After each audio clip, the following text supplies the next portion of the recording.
இன்னைக்கு காட்டு குழம்பும் களி, கோதுமை களி. வாங்க சார், எங்கள் மாமியார் செஞ்சது இப்போ நான் செஞ்சு காட்டுறேன் எங்கள் பொண்ணுக்கு. வாங்கெல்லாம் சாப்பிடலாம். போதுமா?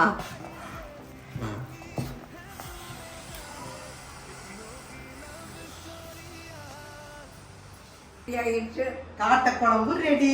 இப்போ எங்க பாட்டி ஸ்டைல எப்படி எடுக்கலாம்னு பார்க்கலாம். பாருங்க, அப்படி எடுத்து லபக்குன்னு எடுத்து ஒரு குண்டால போடுவாங்க. குண்டால போட்டு ஒரு உருட்டுவாங்க. நல்லா இப்படி பண்றப்ப நல்லா உருண்டையா வந்துடும். அப்படியே தட்டில் எடுத்து லபக்குன்னு ஒருத்தர் கூப்பிடுவாங்க, ராதா இந்தாமா அப்படின்னு கூப்பிட்டுட்டு அப்படியே அந்த காட்டை குழம்பு மேலால ஊற்றுவாங்க.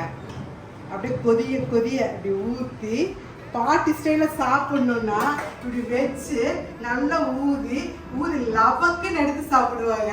அப்படியே நாக்குல நிக்கிறது தொண்டைக்குள்ள லபக்குன்னு போகும். நீங்களும் இதே மாதிரி செஞ்சு பாருங்க, சுவைச்சு பாருங்க. வாங்க அனைவருமே சுவைக்கலாம்.